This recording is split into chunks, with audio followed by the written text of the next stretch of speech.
dalam perizinannya bahwa BJA ini adalah modal asing. Sehingga memang kita perlu untuk melakukan pengawasan lebih ketat lagi dalam rangka tata kelola keuangan. Sehingga tidak terjadi lagi hal-hal yang kita respon terhadap HTI karena mereka nanam, memelihara, memanen, kemudian masuk industri food pellet. Beda dengan Howato. Beda karena mereka mengaku bahwa mereka dibebani hak guna usaha, HGU. Jadi mereka cleaning, dihabisi dulu pohon-pohon alam ini yang ada di sana, di angka itu 26.000 hektar. Kedua perusahaan ini, jadi dihabisi dulu ini, kemudian ditanam. Ya. Nah, kalau kita melihat ini bahwa isu tentang emisi karbon, ini proses ini kan Ya. justru mempercepat itu, bahwa dengan banyaknya pohon-pohon ini 3 bulan terakhir dari bulan 2025 itu 392.000 batang pohon yang ditebang oleh Bali. Ya. Hutan alam dari pohon alam, bukan dari yang ditanam. Ini dalam jangka waktu 3 bulan 392.000 batang pohon yang akan masuk ke BJA sebagai penanaman modal asing, kemudian dikirim ke sana. Dan sampai pada hari ini belum ada konfirmasi yang pasti tentang jumlah PSDA dan DR yang ada dalam SIPU Kementerian Keuangan dengan yang terjadi di pengapalan-pengapalan itu yang jumlah sudah. Kalau hitung-hitungan kami sederhana ya di angka 600-700 miliar yang keluar sudah ada. Iya. Sudah ada. Khusus untuk kawasan HGU itu. Iya. Bukan yang HTU ini. Nah, ini kalau kita bertanya tentang apakah ini merupakan malapetaka atau Berkah. anugerah atau berkah ekonomi, saya kira dua-duanya bisa, tapi prinsipnya adalah tata kelola perusahaan ini yang harus lebih diperketat dari sisi pengawasan. Iya. Terima kasih. Baik, terima kasih Pak Dikson. Luar biasa sekali penjelasan yang disampaikan pada malam hari ini, dan kita harus memberi kesempatan kepada rekan-rekan Walhi yang telah hadir pada malam hari ini. Bung Depri, salah satu anggota Walhi di Gorontalo. Kami persilakan pada Bung Depri. Mati.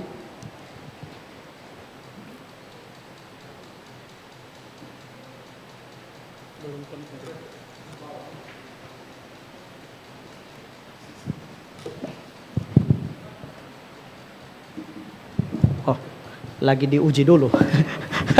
Silakan Bung Depri, pelan-pelan.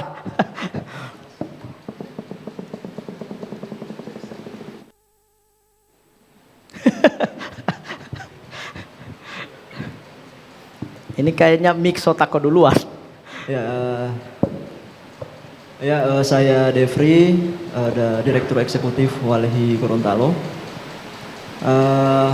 Bagi kami Walhi, pada prinsipnya HT ini kalau pertanyaannya adalah malapetaka atau keuntungan ekonomi, kami sejak awal itu sudah berprinsip bahwa HTE di Gorontalo itu adalah malapetaka.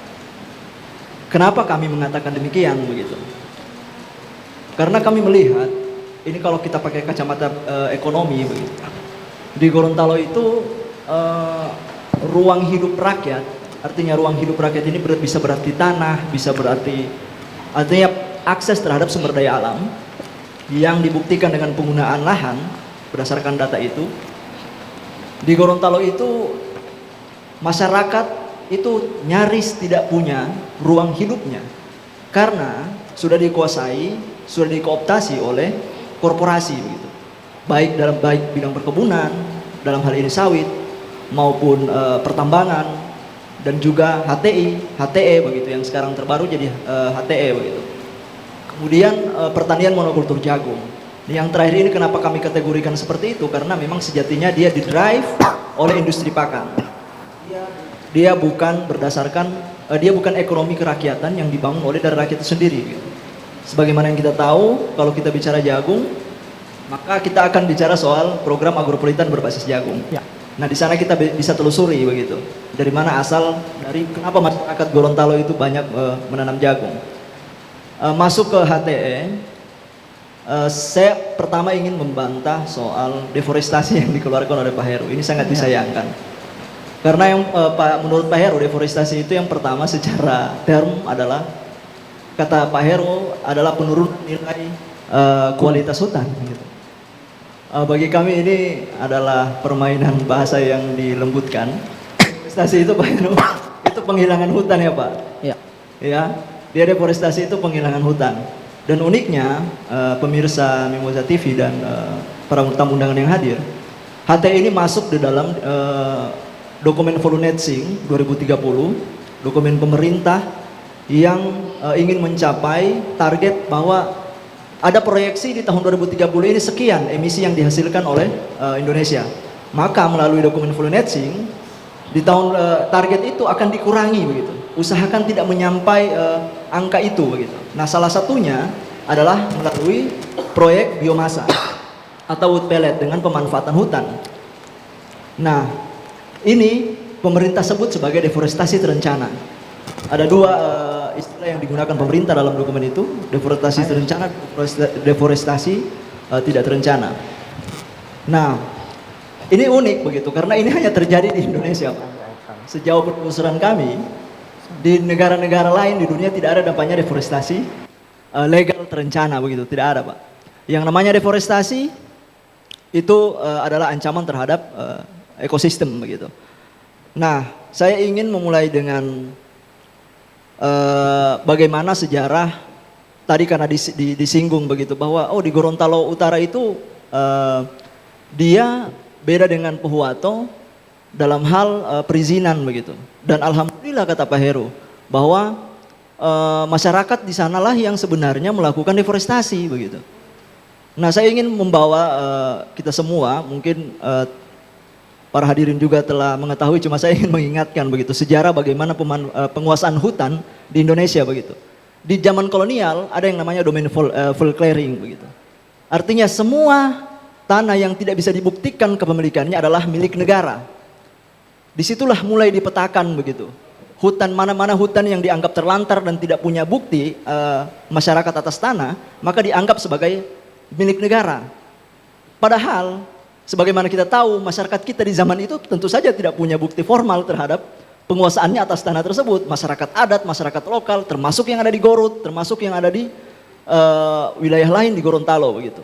Nah, kemudian dipetakanlah jadilah hutan negara begitu. Nah, ini kemudian pada dewasa kini begitu, itu kemudian dikoreksi oleh MK dengan putusannya terkait hutan adat. Artinya hutan adat bukan hutan negara. Itu salah satunya. Sejauh sebelumnya tahun 60 itu ada namanya UUPA. Itu mempertegas bahwa negara itu bukan sebagai pemilik terhadap tanah begitu, terhadap hutan dan sebagainya. Tetapi kemudian dipertegas bahwa semua hutan termasuk tanah termasuk hutan itu diperuntukkan untuk masyarakat gitu. Nah, kemudian muncullah yang namanya HPH. Ini masih berlanjut begitu. Walaupun ada undang-undang UPA tahun 60, tetapi kemudian masih berlanjut dalam skema HPH. Artinya hutan-hutan yang tadi dianggap milik negara itu kemudian dilanjutkan dengan memberikan izinnya kepada korporasi. Nah, di sanalah letaknya begitu. Artinya sejak awal masyarakat di Gorut, masyarakat di Pohuwato itu telah dirampas hak atas hutan begitu. Masyarakat atas hutan. Jadi keliru jika kita bilang bahwa masyarakat di sana melakukan deforestasi, penyerobotan lahan dan sebagainya. Dan sayang sekali masyarakat yang menganggap bahwa itu memang miliknya, artinya milik mereka untuk dikelola, itu kemudian dikriminalisasi. PT GCL sendiri tahun 2015 itu melakukan kriminalisasi di Desa Tudai, di Kecamatan Monano. Ada beritanya bisa dicek begitu. Bagaimana masyarakat kemudian direpresi, ditangkap begitu. Sampai saat ini, kemarin saya ke Gorut di lokasi konsesi GNJ, saya bertemu dengan masyarakat juga di sana begitu. Dan ada empat warga kemudian yang ditangkap dituduh atas penyerobotan lahan di konsesi GNJ, PT GNJ. Nah ini ada satu orang bahkan Bapak Ibu yang kemudian dampaknya itu mereka diperiksa kan, 4 bulan begitu ditahan, dilakukan penahanan. Ada satu warga yang dia sampai cerai dengan istrinya karena masalah itu. Dan sampai saat ini mereka trauma ketika ada yang datang dan mewawancarai mereka soal itu. Itu dampak, salah satu dampak bagaimana watak korporasi HTI yang kemudian menjadi HTI ini di Gorontalo gitu. Nah kemudian kita bicara soal apakah ini memang agenda transisi energi begitu. Apakah HTE wood pellet itu adalah karbon netral sebagaimana digadang oleh pemerintah kita. Jadi sudah disinggung oleh Pak Heru bahwa ini adalah tindak lanjut dari UNCC, kemudian dari Paris Agreement, bahwa ada komitmen global untuk mengurangi emisi. Nah kalau bisa ditelusuri begitu, bahwa ada riset sudah komprehensif sudah mengatakan bahwa wood pellet persatuannya itu lebih tinggi karbon. Itu yang pertama.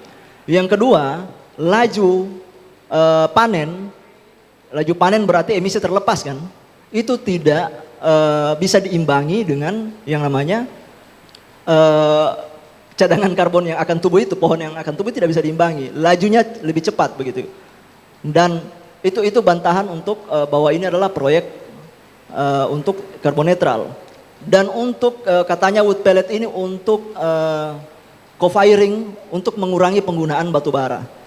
Nah menurut data Celios, ketika co-firing ini dilaksanakan, itu justru penggunaan batu bara itu meningkat begitu. Artinya ada kayak legitimasi bahwa batu bara masih bisa digunakan begitu. Nah kalau kita bicara energi bersih, kenapa tidak langsung saja? Kenapa kita harus menebang hutan begitu?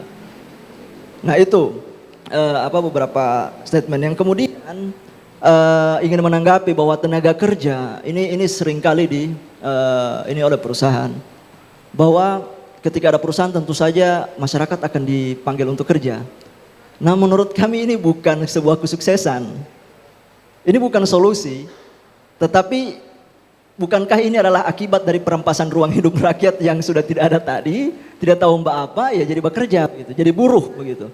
Mereka tidak mandiri, mereka tidak menguasai ruang hidupnya begitu. Kalau kita bicara petani, tentu saja petani harus memiliki tanah begitu. Sedangkan di Gorontalo ada 100.000 rumah tangga petani tidak mempunyai tanah. Kenapa tidak mereka yang kemudian diberikan tanah itu? Kenapa harus korporasi? Kenapa kemudian masyarakat yang ingin memanfaatkan hutan sebagai subsistensi ekonomi mereka kemudian dicap sebagai penyebab deforestasi begitu? Bukankah perusahaan yang kemudian menjadi biang keladinya begitu? Tentu saja kita bisa berbantahan bahwa perusahaan ini membawa ekonomi dan memperhatikan tata kelola, tidak. Dari data yang ada dan pola-pola ini sudah ada juga di tempat lain, perusahaan sama sekali tidak bisa membawa kemakmuran begitu. Bahwa kita harus memperbaiki tata kelola itu bagi kami tegas bahwa HTE itu harus hengkang dari Gorontalo karena proyeksinya ke depan itu akan ada 200-an ribu hektar. Kalau misalnya 6 itu disetujui Pak, ada 200-an ribu hektar nanti hutan kita akan menjadi HTE. Kalau ada datanya GCL berapa deforestasinya. Kalau misalnya kami tidak melakukan deforestasi, ada deforestasi. Dan bagi kami deforestasi itu bukan soal bagaimana dari kawasan hutan lindung, cagar alam kemudian jadi tidak. Tapi hutan alam begitu Pak. Kalau kita berpatokan kepada fungsi kawasan, maka cagar alam Tanjung Panjang sekarang itu statusnya itu masih cagar alam. Tetapi apakah kondisinya hutan? Tambak, begitu. Sekarang juga begitu kalau kita bicara deforestasi begitu. Jadi kasihan salah satunya di desa Bubode, Gorut, itu banjir. Mereka bilang di sini memang jaga banjir Pak. Tetapi ketika ada perusahaan banjir intensitas banjir lebih tinggi, masyarakat di sana takut dan lain sebagainya untuk menggarap lahan. Dan begitu juga yang berada di Pohuwato gitu. Sungai mereka tutup untuk jalan. Coba sebagai ini Pak, pihak yang berwenang mungkin, itu bisa datang lah. Masa kami dapat, auditornya tidak dapat ya Pak. Kami dapat begitu pelanggaran-pelanggaran lingkungan yang ada di sana. Bagaimana kemudian prinsip persetujuan di awal tanpa paksaan atau FPIC kepada masyarakat itu kemudian dilanggar begitu. Masyarakat di desa di 2 desa yang ada di